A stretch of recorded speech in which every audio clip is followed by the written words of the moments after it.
Okay, so thank you very much, Rabbi Appling. I appreciate the introduction, and it's a pleasure to see so many bright young people interested in hearing something about medicine and halacha. To me, it's the most exciting thing to talk about. It's something that's tremendously important. These halachos that I'll be talking about in general are halachos that you can apply every single day of your life because they're not specific to just one aspect of medicine. They're really halachos that you can apply in other areas of life as well. And these are questions that will come up every day of your life as a physician or whatever other area of healthcare you may go into. So I want to thank you for listening. And again, I don't have an agenda here today to get across any material like a professor might have if they're giving a class with a test at the end of it. So I'm here to entertain you to a certain extent, to excite you, and to make sure that you leave this 40-minute or so talk with questions, hopefully piqued and looking to find out more about some of the issues that I'll raise. So I'll just start off with some general ideas that a Jewish person basically is not his own master. It goes against the United States democratic principles, and it goes against all the informed consents that we give, and it goes against all the general ideas that we tell people that you're your own master. As long as you don't harm somebody else, you can do whatever you want. So that's not the way Jewish religion functions, and that's not the way my life functions. We believe that there is a higher authority, and we believe that we are on this world not to just provide pleasure to ourselves and to be decent people only, which is of course a goal, but it's also to follow the dictates of what God has asked us to do. And that sometimes people mistakenly think there's a distinction between doing that in the synagogue versus when you're in the business world. And there are people who say, I'm a very, a religious person when it comes to a temple and in my house, but when I go into the business world, then I act like everybody else, and I do whatever I need to do to make my living, and I'm not restricted by Jewish law at that point. I follow American law. So the answer that I would tell people that is that we're Jews 100% of the time, 24/7. Normally I say I work 24/6, but I'm a Jew 24/7. And it's very, very important for people to realize that how I act at work, how I act on the job as a physician is a reflection not only on me personally, but it's a reflection on the Jewish people. Most people who see me, I'm instantly and obviously recognizable as a Jewish person because I wear a yarmulke.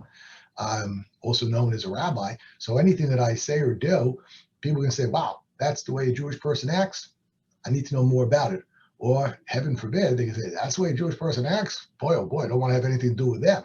So there's a tremendous opportunity, whatever field you go into, to make what we call a Kiddush Hashem, and that's to glorify God's name and to essentially be, somebody who stands out and says, wow, that's an ethical person. That's a moral person. That's a person who I would like to be friends with. That's a person who I'd like to work with. That's a person I'd like to be my doctor, because the old, you guys are too young, but the old Hebrew national commercial was, we answer to a higher authority.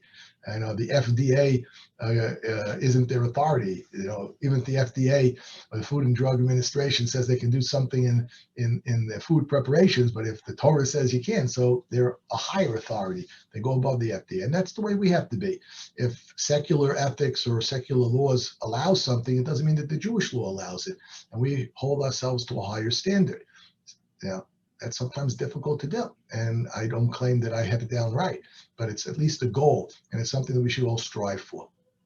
And when we're dealing with medical ethics, when we're dealing with the importance of doing things right, here we're dealing not with, okay, I ate something that wasn't kosher by accident, I'll try to do better next time, and hopefully, God will understand. In medical ethics, if I do something wrong and I either allow a patient to not get something done that they should have, or don't allow a patient to get something done that they should have, there's sometimes no second chance. There's sometimes no opportunity to make it right.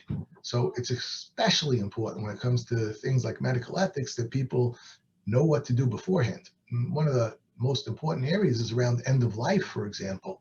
And I'll get to that. I was asked to speak about organ donation.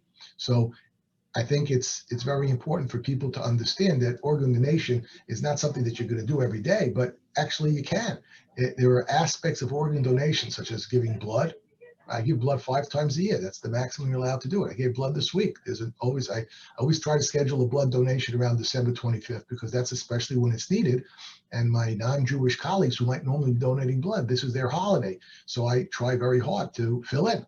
And I try very hard always to do things to cover people for their holidays. So therefore, when I need coverage for my holidays or for the Sabbath, so I have somebody that's able to help me out. And it's a system where if you're nice to other people, it will always pay it back to you. So I'm going to speak about organ donation, but I'd be happy to take any questions on any general medical ethics that you have, and I'll try to leave some time for that. But I want to show you how, when you speak about organ donation, it has ramifications for end of life. And the one example that I'll give you is from a famous discussion about organ donation that occurred in 1968. Now, none of you guys were around by looking at you in 1968. I was a young kid, and it was the most exciting thing in the world when we heard that Dr. Christian Bernard, a South African cardiac surgeon, performed the world's first heart transplant on, it happens to be a Jewish patient who received it, Mr. Louis Washkansky. He was a Jewish guy in South Africa, and he received a heart transplant from, unfortunately, a person who ultimately died from the heart transplant by donating his heart. And we'll talk about that in a second. Was he allowed to do that? So today we have very strict guidelines about how that's done. I'm not sure those strict guidelines were in place in 1968, and I can't tell you exactly what happened then, but I suspect that it wouldn't have been allowed today. In any event, it was the most exciting thing. I was a 10-year-old kid, and boy, oh boy, heart transplants. It didn't get better than that. I love science fiction, and here was science fiction coming into life. And what happened in this situation? You had a person who was desperately in need of a heart, and that person, unfortunately, was going to die without getting a heart transplant. They'd never done a human heart transplant. They had done some work in animals and had shown that in the animal world that they were able to successfully do the surgery. They'd done it on animals, and they said, well, let's try it on a human being. And they did this, and the donor provided his heart, and they inserted the heart in the person, and he lived for a number of days. The surgery was a success, but the patient died. And this was a famous Jewish medical ethics question that was raised to one of the greatest rabbis of that time, Rabbi Moses Feinstein, a person known as Rav Moshe, the great Rabbi Moses. And he was basically the central address for every single difficult new technological medical question. He was a brilliant halachicist. He was a brilliant rabbi. He was a brilliant sage, and he understood medicine. He wasn't a doctor, but he would ask. And I always tell rabbis when they ask me questions about medicine and halacha, I tell them, if you don't know the facts, you got to ask somebody. I tell everybody's a rabbi of a shul, of a local synagogue, that you better go and ask a lot of questions to your doctor friends before you start giving out rabbinical pronouncements as to what's allowed and what's not allowed. And I can tell you this, it happens to me all the time. On Friday night in our temple before COVID, we used to have long lines of people coming up to shake the rabbi's hand. Now that's taboo. We don't shake hands anymore, and we don't even get so close anymore. So the whole line of people packed together come up to say hello to the rabbi. So this would happen all the time. I would say almost every week somebody would say, Rabbi, I got a quick question for you. What do you think about taking this medicine? Invariably with an antibiotic. Now they say, should I be taking this medicine on Sabbath? Are you allowed to take medicine on Sabbath? That's a whole separate interesting discussion. Certainly, I must stress, for any life-threatening condition, of course you can. Don't even ask the question, absolutely. But for non-life-threatening conditions, there's a whole number of questions that have to be asked. Can you or can you not take a non-life-threatening medication on the Sabbath? Many of them, yes. There are some that would not be permitted. Without getting into those details now, if you have questions, I'll be happy to try to answer them. So people come up to me and say, Rabbi, usually the question was an antibiotic. And as was mentioned, I'm an infectious disease doctor. So they asked me, Rabbi, am I allowed to take this antibiotic on Shabbos? So I said, it depends who you're asking. Are you asking Rabbi Glatt or are you asking Dr. Glatt? If you're asking Rabbi Glatt, so if your doctor prescribed it, so then, yeah, you're allowed to take it. If you're asking Dr. Glatt, there's no indication for that antibiotic, and you shouldn't be taking it on Tuesday, never mind taking it on Sabbath. So A rabbi has to understand his knowledge base. He has to understand what he's an expert in. If they would ask any other rabbi about this antibiotic, the rabbi would say, well, your doctor prescribed it. You're allowed to take it. It's an antibiotic. It could treat the infection. I see it as an infectious disease doctor. Your doctor is an idiot. Your doctor prescribed it for a viral infection, and it doesn't work for a viral infection. As most antibiotics prescribed in this country are incorrect. Probably about 30 to 50% of the antibiotics prescribed in this country are unnecessary. So the infectious disease doctor says, of course you can't take it on Sabbath because you can't take it on Tuesday. It's wrong. But a rabbi is not expected to be a doctor, but a rabbi will be what we call paskening, will be giving his rabbinical pronouncements. Yes, it's permitted. No, it's not permitted, based upon medical information. And every good rabbi needs to have in his stable consultants that they can consult with to make sure that they're providing accurate medical information. So Rabbi Moses Feinstein, Rav Moshe, certainly was unbelievably qualified from a rabbinical point of view, and he also, his son-in-law was a famous PhD biologist, and he had access to many, many top-notch doctors, and he got the medical information and then could make the proper rabbinical pronouncements. So he was asked about heart transplants, and he was asked, is it permitted to have done this after the fact? It wasn't asked before the fact. And you know what his answer was? Anybody want to guess what his answer was? 1968. You have to unmute yourselves. It's already been done, so right? You can't go back. Right, you can't go back. So he's asking, in theory, what would, if you would ask me beforehand, what would he have said? Right, you're right, you can't go back. So it's too late to answer that question in the retrospect. Or for the next patient, what do you think the next patient would say? What would be the halacha? What would be the Jewish law? Was he in a critical position where he would have died if he wouldn't have gotten the transplant? The person was in very, very serious critical condition and would have died eventually. Eventually is a hard word to describe. A week, 2 weeks, a month, 2 months. They wouldn't have survived the normal lifespan. They were critically ill. Would have been more than the time he got the transplant and survived? No, he died, if I remember correctly, died at day 18 after the transplant. And he definitely had a significant likelihood that he would have lived more than 18 days. So what do you say, Ryan? If he would have lived more than 18 days, then he shouldn't have gotten the transplant. Okay. Other thoughts? Show of hands. How many people think Ryan's right? How many think Ryan's wrong?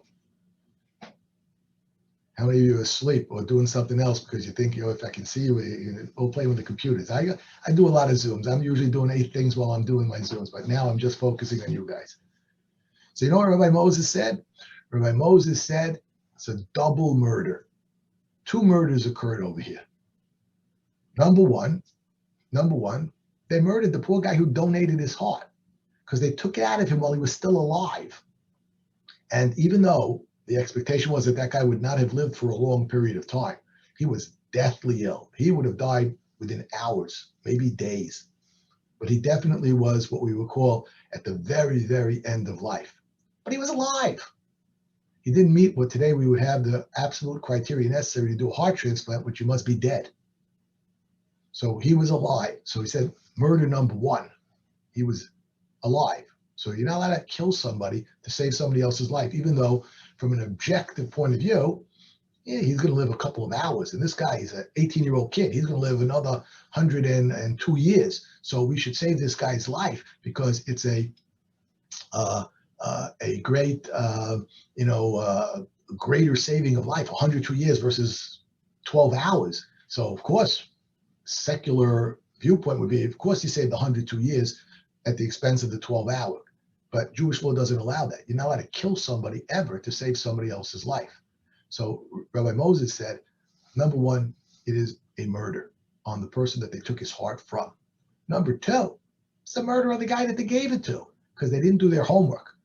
Rabbi Moses knew that if you don't have the ability to prevent rejection, so the guy's going to die. The guy didn't die because of the technical surgery. On a relatively speaking level, the surgery is easy. But the rejection in 1968 was a guarantee. And that's why they couldn't do transplants successfully, except with identical twin brothers. The first kidney transplant was, I believe, in 1954, with two identical kidney being transplanted because they were twin brothers. They were identical twins. So one brother needed a kidney, the other brother could give it to him. And there was no rejection concern. And the technique is relatively simple. And that guy survived for quite a while. But here with heart transplants, they all used to die right away. And therefore, Rabbi Moses said it's a double murder. Now let's jump forward ahead to 2020. We still got a few more minutes. I can still say 2020. So what do you think the law is today? What would Jewish law say? Now, Jewish law never changes. I have to point that out. Jewish law, we believe it's divine. It's God-given. It's not something that's arbitrary. It doesn't change with the times, no matter what the secular social mores are. Jewish law is absolute, divine, by definition perfect, and by definition we have an expression which I'll say in Hebrew, then I'll translate it for you, is Deracheha darchei Noah. The ways of the Torah are unbelievably pleasant. There is nothing, even though sometimes it seems difficult to understand, but we believe that there's nothing in the Torah that doesn't lead to pleasantness. One of my great mentors taught me that the Torah is the blueprint for the world. And he basically said, if you have a model airplane, you're trying to put it back. I used to love to put model airplanes together as a kid. And I pour over the instructions and follow. You have to do step one. If you didn't do step one right, you're going to end up having, instead of a battleship, you're going to have a helicopter. So if you don't follow step one, step two, step three, and do every step in the right way, you're going to have extra pieces at the end, and you're going to not know what's supposed to go where, and it's not going to look like the diagram, and you're going to not be able to use it. It won't be functional. Well, this great mentor of mine told me that's what Jewish life is like with the Torah. Torah is the blueprint how to be a successful, happy person. I will tell you, the happiest people I know, absolutely, are the greatest rabbis. Not one of them is unhappy. Now, some of them have extremely difficult lives. They're poor in general. They're not the most richest people. They don't make a doctor's salary. Some of them live in a hovel. The great Chafetz Chaim, who was the leading sage, one of the most dominant figures in the last 150 years in Jewish life. He lived in a small little city in Rodden. You wouldn't have believed the type of hovel that he lived in. An antechamber entering into your house would be more grandiose than the place where he lived his entire life. And yet he was one of the most happiest people around. He was an unbelievably happy person because he realized that there's a lot more to life than trinkets and little things like that. And he was following exactly what the blueprint said. And the blueprint, if you follow it, says you're going to be very happy. And I can tell you from experience that I have some very, very rich friends who are very, very unhappy. And I have some very, very huge mentors of mine who are rabbinical figures who are extremely happy, even though I would say secular society would say on an objective basis that, wow, how can you be happy having nothing? And how can you not be happy having everything? So that's just an aside. So the idea here is that you're not allowed to go do something in life that harms somebody else in general, with very strict guidelines as to when you are allowed to do that. And it's usually only done to save somebody's life. So you're allowed to undergo surgery to save somebody's life. So back to my question, what do you think the law, Jewish law, would say today? Can you do a heart transplant today? Is it legal according to Jewish law? I think it is because, like you mentioned, like the other person donating the heart has to not be alive, so it's not going to be a double murder necessarily. That's not. Stop there. Let's focus on that. Okay. 100% correct, with a caveat. How do we determine somebody's dead? What's the definition of death? It's a hard question. It sounds like it should be real easy. They're dead, but how do you determine that moment of death? And I'll add in to make it a little bit more medically interesting. You can't take a heart from somebody that's dead. So there's a problem, right? I'm telling you, you need to take, the guy has to be dead to give his heart. But if you're dead, you can't give your heart. So how do we do that? It's like maybe measuring some other vitals going on. Okay, very good. That's a good guess. Somebody else? Anybody else? What about brain death? Brain death. Anybody? You were going to say that, Ariella? Yeah, if if their heart is still beating, but they're not conscious enough and wake up. That's not something that was available in 1968. This concept of brain death is a relatively new concept. There are what are called the Harvard criteria to define brain death. Every single state in the United States holds from brain death. It is a legal definition of death in every state in the United States. And based upon that, a person could have the definition of brain death, but still have their heart beating, have their lungs having air pushed into them through a ventilator. And the question is, well, New York State law, California law, all the United States law recognizes brain death. Does Jewish law recognize brain death? Because Jewish law never dealt with brain death because nobody else dealt with brain death or did it. So here's the greatness of what I think the beauty of the great rabbinical decisors, the great rabbis. They're able to find sources for everything in our liturgy, in our sacred books. And there is what seemed to be a totally unrelated and unimportant, nothing to do practical discussion about ritual impurity in one of the very limited, little studied tractates, which suggested that when an animal dies, there's a certain ritual impurity that the animal can impart, what's called tumah, a ritual impurity. That doesn't sound like it has much to do with anything. So the discussion there was, if the animal is still moving, but its head is cut off, it can transmit ritual impurity. Again, what does that have to do with anything?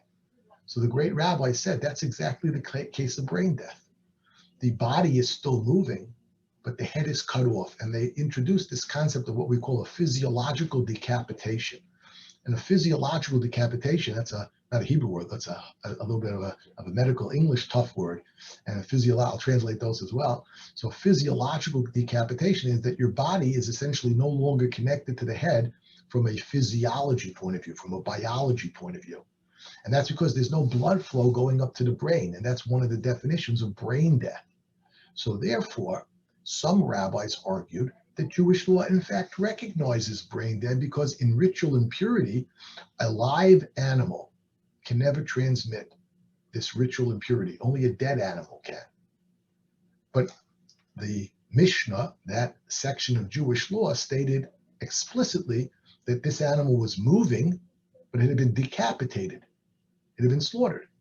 And yet it could still, at this point, transmit ritual impurity, despite the fact, you heard the expression, a chicken without a head, like a chicken running around without a head. Well, that's, if you ever go to a slaughterhouse and they shech the animal, they slaughter ritually the animal, the little chicken can be running around without his head for a few seconds before it realizes it's dead. That's where the expression, like a chicken without a head, comes from. And therefore, this idea of ritual impurity can be translated to medical cutting edge technology. And this was a great debate amongst the rabbis that has not been settled to this day. There is a large group of rabbis that state that Jewish law recognizes brain death. There's an equally large and prestigious group of rabbis that says Jewish law does not recognize brain death. Unlike other religions, we're not monolithic, and there's no central authority that we can go to. I don't mean any disrespect, but there's no pope that we can go to say this is what the law is. And I've worked in Catholic institutions almost my whole career, and I'll tell you that there is no central authority in the Catholic religion as well. They're each region, each diocese, their bishop or their cardinal makes up the final decision, but only for them. So we have the same thing in Jewish law.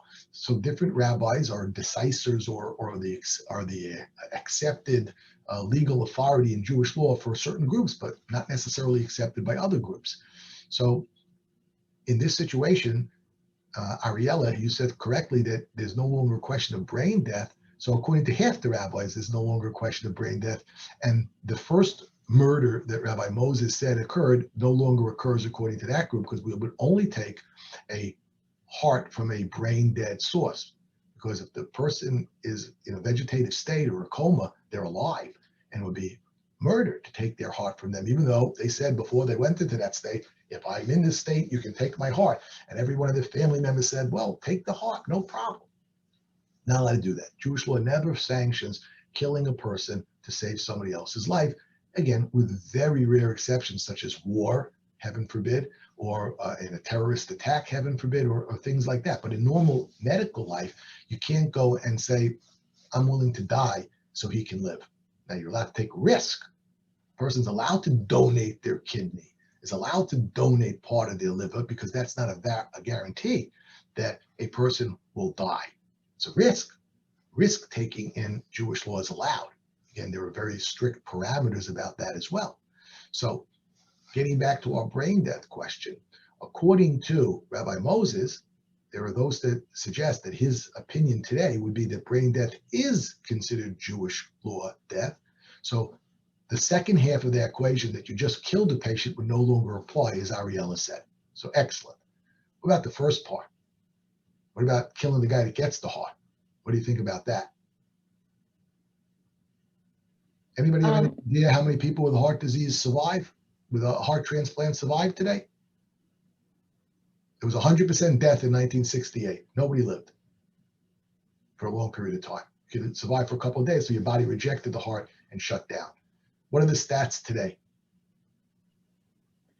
I'm guessing that it's a lot better, probably because of medical advancements and all that. So probably it's not 100%, and it's more likely that someone will live a little bit longer with a new heart.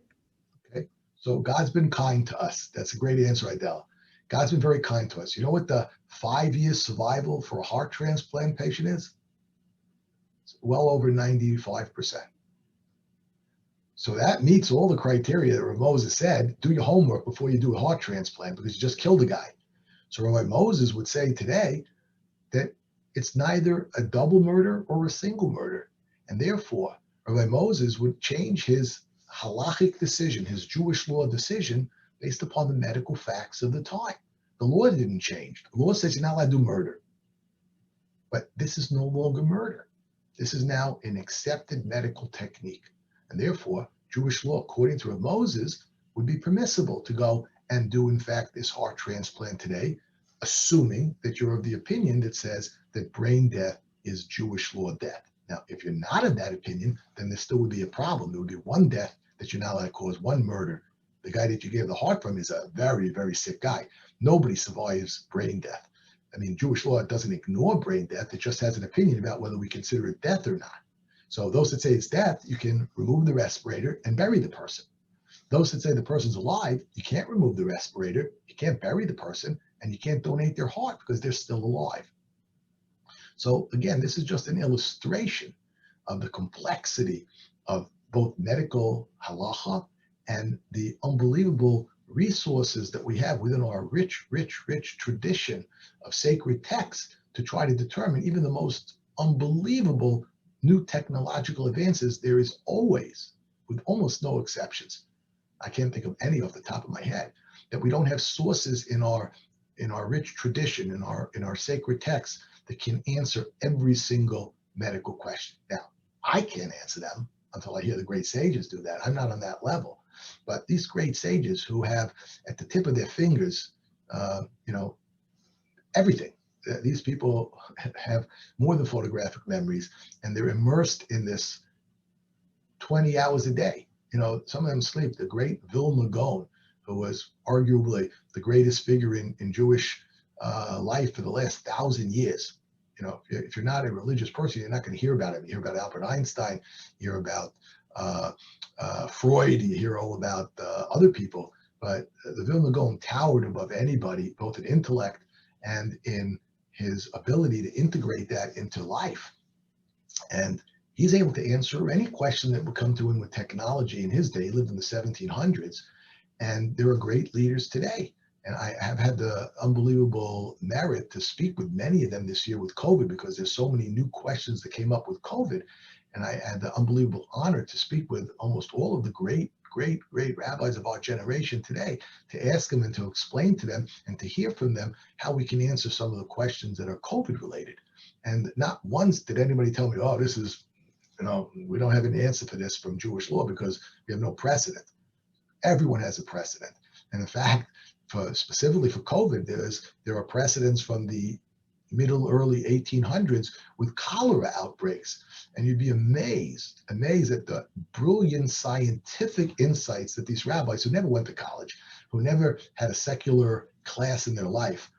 One of them, for example, the great Rabbi Akiva Eger, or the great Chassam Sofer. These are two great rabbis in the early 1800s, who basically plotted out having segregated minyanim, segregated groups of prayer with no more than 15 people, spaced apart, making sure everybody's healthy.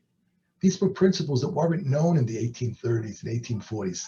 The understanding of Semmelweis and others in terms of how infection spread was not known. So it was interesting that they recommended that you socially distance. They didn't recommend masks, but they said you should socially distance and limit interactions and have the same group of people every day, not have different people in different prayer groups. These are written communications from the 1830s and 1840s, which the CDC in the middle of 2020 came up with as well. So I always find it very interesting. We have an expression, hafoch ba v'hafoch ba v'kula ba. If you turn and look in the sacred text, you'll find everything. And I can tell you, as a scientist, right, I'm not somebody that's anti-science. My life in my professional life is filled with science. I believe in science. I also believe that God created science. And therefore, you're never going to find a conflict, as other religions might, between science and Jewish law. Because by definition, the same one who gave us science gave us Jewish law. So I find that it's unbelievably amazing how certain concepts that are in the sacred books are then finally proven in medicine. I'll give you two examples and then I'll take some questions. So the idea in one of the tractates of the Gemara of our Talmud that said that there are certain genetic traits that are only found in women, only transmitted in women, was scoffed at and laughed at by scientists, Jewish scientists. It said they're just an example of a mistake that the rabbis made. Until something called mitochondrion genetic material was discovered only a few years ago. Now, I don't know how much of you guys know about the mitochondrion. It's a part of the cell, but you may not know that it has genetic material within it. And that genetic material codes for certain genetic diseases. Now, the mitochondrion DNA is different than the chromosomal DNA that a person has. Again, something that we did not know about as scientists till very, very recently. But the Gemara, the Talmud, talks about it. And again, everybody scoffed. What do the old rabbis know? So again, if you believe that the rabbis made it up, you're right. What do the rabbis know? But if you believe they got it from the Torah, which is divine and comes from the architect of life, so then maybe don't be so quick to scoff and say that they're wrong. And in fact, we now know, and we actually have genetic techniques that allow this, that when a person has these rare but well identified and known genetic illnesses that come from the mitochondrion genetic material, which can only be transmitted from mother to child, never through the father. Because as you all know, when the sperm and the egg get together, you merge the 23 chromosomes from the man with the 23 chromosomes of the women, and you get the 46, the 23 pairs of genetic material, but that's only the nuclear genetic material. The egg provides 100% of the cytoplasmic mitochondrial genetic material. Whoa. So therefore, you can have diseases that are only transmitted from mother to daughter, mother to son, but it doesn't have anything to do with the father, which is what the Gemara said, and which would scientists say, oops, I guess we were wrong and the Torah was right. And this is very interesting, but I find it especially always enjoyable to tell over to people that believe in science as their God and not in God as their God. Second thing that I'll tell you is also a very interesting idea. And again, I could give you many, many examples of where science has been shown ultimately to be correct. But maybe I'm running out of time. Instead of me giving you a second example, because I could give you many more, and that's not the point here, why don't I open it up to some questions about anything that I've said, or if you have questions about anything else, I'd be very happy to take them. They can be philosophical, scientific, technical. Be happy to try to answer them. I have a question. So if you're like, imagine I'm a doctor, right? And I have a patient that's Jewish, like practicing Jew, and someone else that's not Jewish. In like regards to like, let's say, like doing something like that has to happen on Shabbat, like is it different what I say to the Jewish patient compared to what I say to the non-Jewish patient? That's a very, very good question. And I'll open the answer up to that with two very important ideas. Is that Jewish law doesn't tell people what to do. It recommends what a Jewish person should do. We actually have groups of non-Jewish people. Our religion is somewhat unique in that a non-Jewish person also gets to go to heaven. You know, in other religions, I'm an infidel and I'm doomed to die unless I accept their religion. We don't believe that. We believe that a righteous Gentile gets to go to heaven, same heaven that I hopefully get to go to. So that's an interesting difference between our religion and other religions. And then the second point that I would make in terms of how we view things is that we don't tell people that you must do this or else I'm not going to take care of you. But I will never do something that compromises my religious beliefs. And let's say a patient, unfortunately, this happens way too often. Patient says, I've had enough of life and I don't want to be alive anymore. Please kill me. Physician-assisted suicide is legal in some states and it's legal in other parts of the world. And if a family says our patient's on a respirator in a coma and we know that they don't want to live, and I'm not even doubting that. We know that they said if they're in this situation, they don't want to live. I can't pull the plug. But I have responsibility as a physician. So what I'll do is I'll get another physician to go take over the care of that patient. I won't compromise my abilities, but I can't enforce my principles on somebody else. So in this situation that you're describing, I would give the same advice to both patients from a medical point of view. We don't treat Jewish versus non-Jewish patients differently. Everybody gets hopefully the best advice. If it was a Jewish patient that were interested in what Rabbi Glatt had to say, I would give them that advice. If they're only interested in what Dr. Glatt has to say, I give them medical advice. I, of course, won't give them options that I don't think are ethically or religiously sound. Like I will not prescribe certain things, such as a cocktail to take their life or right in order to pull the plug. But if that's what they want, if that's what the family wants, I'll recuse myself from providing their care and somebody else will take over the care, which is what I recommend to all doctors, whether they're agnostic or whether they're Muslim or whether they're Catholic, Protestant, Buddhist, Hindu. You should never do something that compromises your religious ethical values. And at the same time, you can't enforce or force those values on anybody else. So if people ask me, and I've been asked by many Jewish and non-Jewish patients, what do I think as a rabbi? I'm more than happy to tell them. And they're welcome to follow my advice as a rabbi if they wish to or not. That's their choice. So I hope that answered your question. It did, thank you. Other questions? People are shy or you're on mute or you're asleep. So are Jews allowed to donate their heart? So that's a great question. Can a Jewish person donate their heart? So if you're rabbi or you're yourself a rabbi and you say, I believe in the opinion of brain death, and you sign a donor card or you let your family know that heaven forbid, if I drive a donor cycle, which some people call a motorcycle, but we like to call them donor cycles because they're dangerous mode of transportation. And unfortunately, they're probably one of the best ways to become a heart donor, especially if you're not wearing a helmet.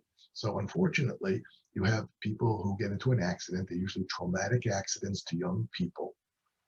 Their brain is damaged very, very severely to the point sometimes that they're actually brain dead, but their heart's still pumping and they're brought to the hospital before their body dies. Once the body dies, you can't take the heart. You have to take the heart out almost instantly when it's stopping to beat within a minute or two, or else the heart will die, even though the organ is until then good, it will die very quickly as an organ. So in that situation, you better go and let them know beforehand that you are of the persuasion, Jewish or otherwise, that your rabbi has told you that you accept brain death, and you can sign an organ donor card. And heaven forbid you're ever in that situation, your family can make that decision to donate your heart. If you're of the belief that that's not called brain death, then there's almost no way that you could donate a heart. Oh, okay. And then like if a Jewish person is receiving a heart transplant, are there any guidelines other than like the medical guidelines, like in So Jewish that's a law? good question also. So again, assuming it's done all ethically, which in the United States it is, that they're only taking hearts from people that are dead. Even though you may or may not agree with the brain death concept, at least New York State, California law, all the United States law says that that person's dead. So as long as they're not doing something unethical and there's rabbinical support, there are rabbis that say that brain death is death. So you're doing something within this, within the realm of Jewish law, so that you can receive a heart in that situation, assuming it's medically appropriate. That's not a problem. Okay, thank you. Can I ask a Um, follow-up? Oh, sorry, you can go, Abiel. Okay, thank you. Is there an issue with desecrating a dead body if it's to save someone else's life? So that's a very good question also. So there is a concept called nivul hames, which is desecrating a dead body. The Torah believes there's a sanctity to the body, and the body needs to be buried. We don't believe in cremation. We don't believe in other religions' ways of putting a body away for eternity by embalming it.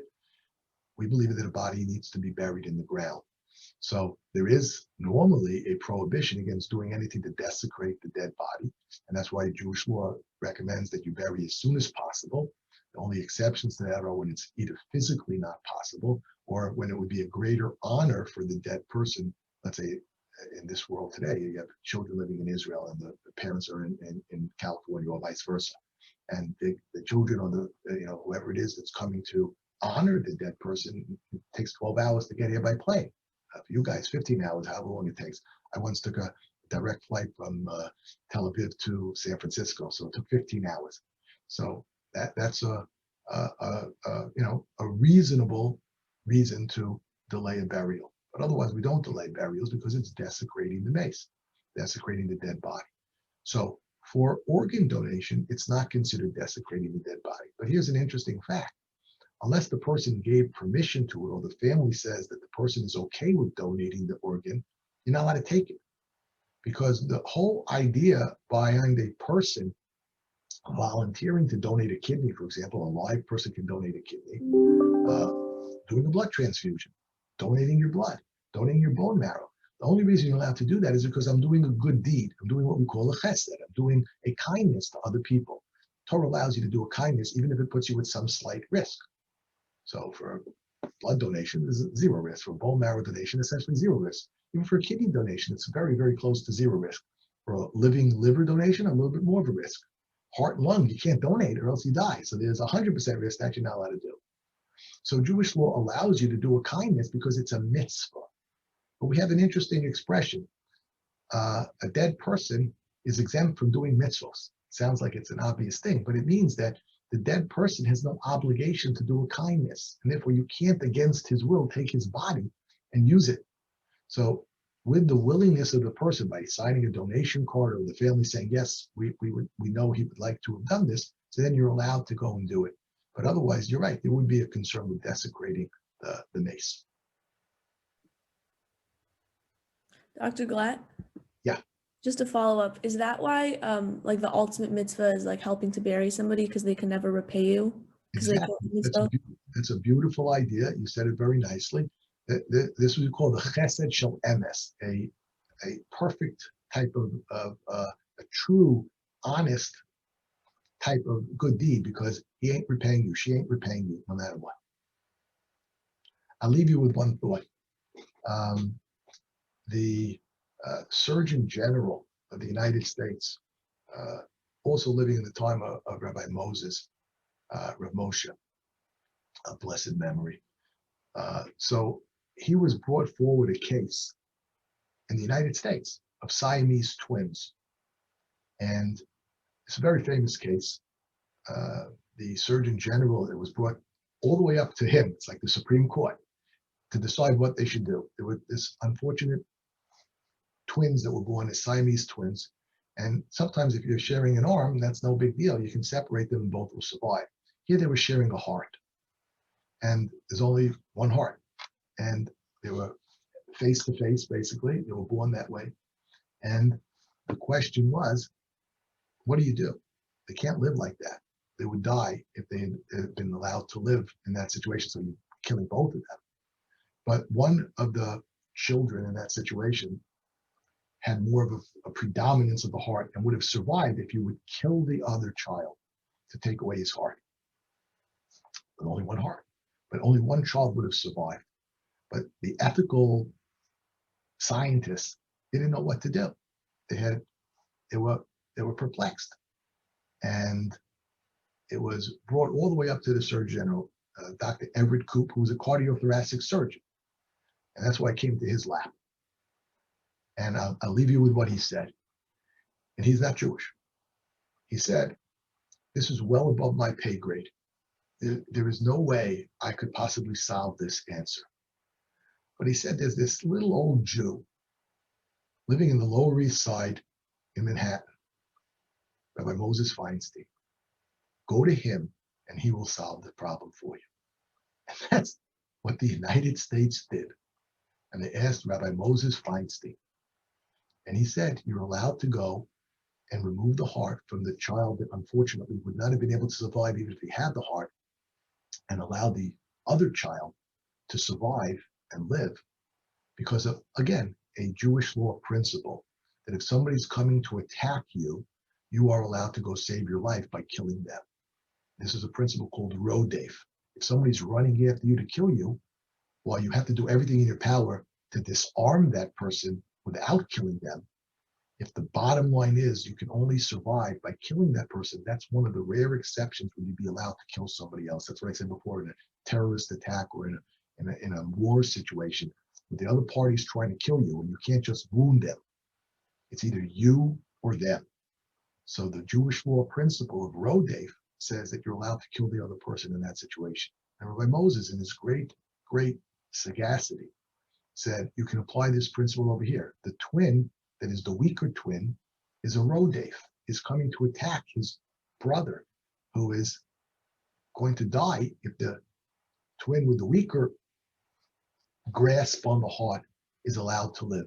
And Jewish law therefore recognizes in that situation that you can separate the two Siamese twins. One will die and one will live. And guess what? That's what they did. And that's exactly what happened. I always found it very interesting that a non-Jewish cardiothoracic surgeon, who was the Surgeon General of the United States, said, we can't answer this question, but this little old Jew on the Lower East Side, he can. I'll leave you with that thought. There is nothing that our holy Torah cannot answer in life. And that's not only medical ethics, but it's just about everything. And keep that thought always in mind. Whenever you're perplexed with something, I don't claim to know all the answers. And I have the same questions that many of you have in regards to some things. Why did these things happen? I'm a child of Holocaust survivors. I can't ever explain why that happened. But I don't have to. I don't need to explain everything that goes on in this world. I just need to know that somebody can explain it, that God explains it, and that God runs the show. And that, to me, is enough to make me a very happy person. So I thank you all for listening. I hope this was interesting. I hope it piqued your interest in learning more about medical ethics, about Jewish law, and about life.